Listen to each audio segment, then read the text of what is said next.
Reader is Jim Murray.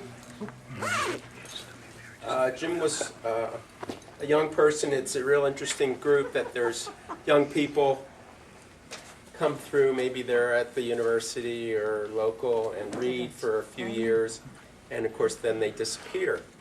And rarely do they come back. And then our gravity pulled Jim back into the River Poets. He sort of was back and forth and kept touch and that kind of thing. And then he's back in the area right now, so it's a real treat.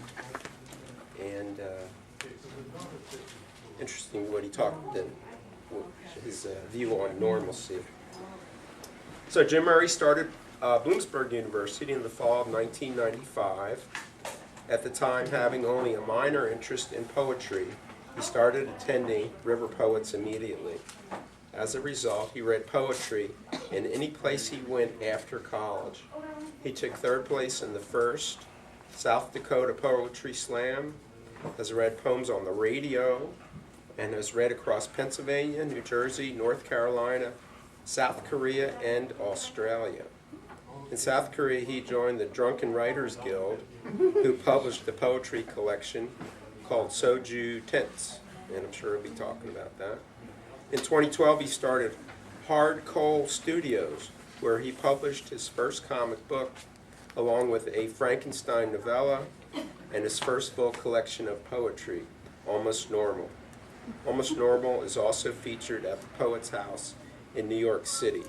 So Jim will read, we'll take a little break, and then there will be an open reading. That's another thing. There's a sign-up sheet for the open reading over where the booklets are. So, welcome Jim Murray. Thank you. So anyway, thanks for coming out, and we'll get started. The first thing I'll read is from kind of like, I guess you would say, the title track of the book. It's a poem called Almost Normal. So here we go. Who knows when it ended, but I know when it began. That summer my aunt visited out of the blue with a pack of baseball cards, and next thing I knew, a whole world of diamonds opened before me.